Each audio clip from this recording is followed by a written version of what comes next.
kind of a dual purpose setup for me. Flounder and sheepshead setup.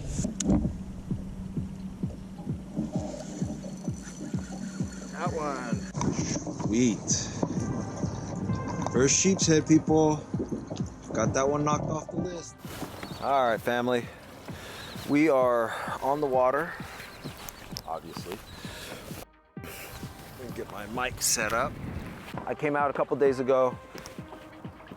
I wanted to get some sheepshead, but I forgot my bait. Found this little pocket over here I want to try. So that's the game plan today. We're gonna go for sheepshead, and we're gonna take the current and we're gonna hit this bridge. We're gonna hit another bridge all the way down there. And on our way down, we're gonna hit a couple docks in some deep water, see if there's any flounder or just anything around. I'm excited, and I hope to see you on some fish.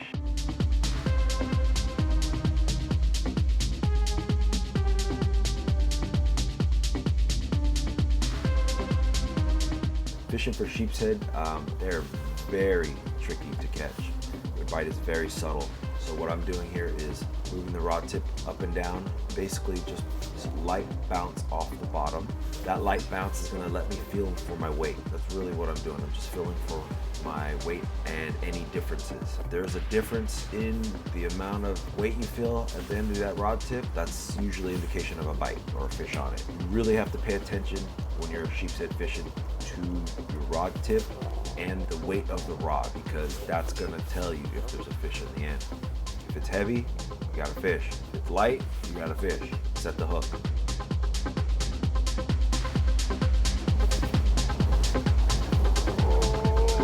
Oh, that might be the right kind, people.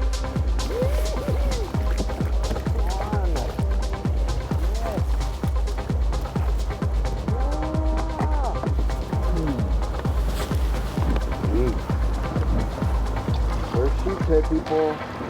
Got that one knocked off the list. Thanks, Henry.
Watch closely, the rod tip bends just slightly more than the last couple of times.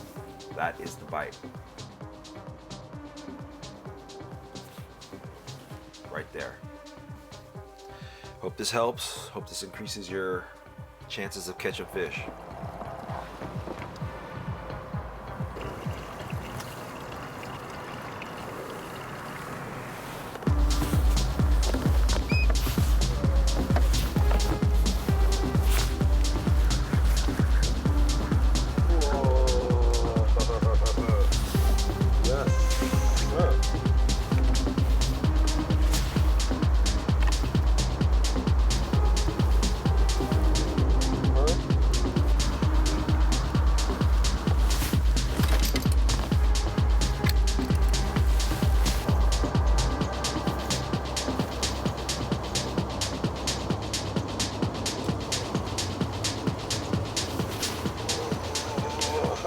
Just that. Pick that up. It's the fish. It's a better one. Ooh, yeah, that's a good one.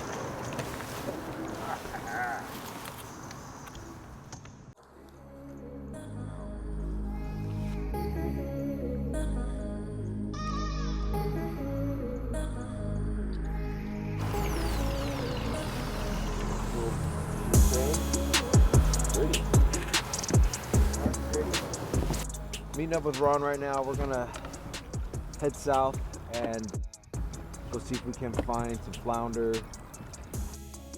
We're gonna hit some docks, hit a bridge, maybe find some sheepshead. Don't know, so we'll see. But regardless, we're gonna have a good time. It's not hot, so I'm grateful for that. Grateful for my wife. Thanks for letting me come out again, baby. You are truly one of a kind. And I thank God for you every day. Here's Ron. Let's get to it, huh? Let's see some fish. We'll take a nice little break. We'll fish around these docks, pitch these docks along the rocks here and all in there. I'm gonna drag a mud minnow around. See if anybody wants to say hello. Let's try a little mud minnow. Do the mullet later. Doing a slightly different setup today. I'm not doing a Carolina rig today. I'm fishing for some sheephead, so it's kind of a dual purpose setup for me. Flounder and sheepshead setup. So see that? But yeah, a little swivel there on a dropper loop, little hook, 1 ounce weight. I'm gonna drag it around underneath me. I really like that setup for mud minnows, just because mud minnows like to sit in the mud and they'll get real low, and the flounder won't see them.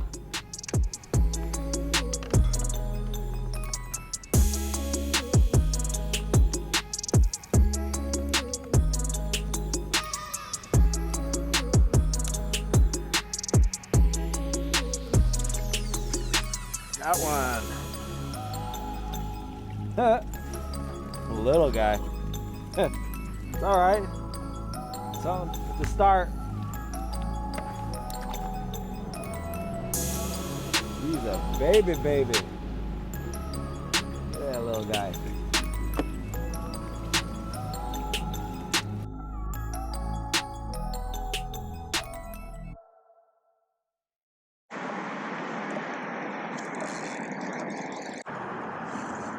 Yes! Oh, it's a good flounder. Biggin. Look at that beautiful sunset right there. I know it doesn't do it justice, but that's a good one.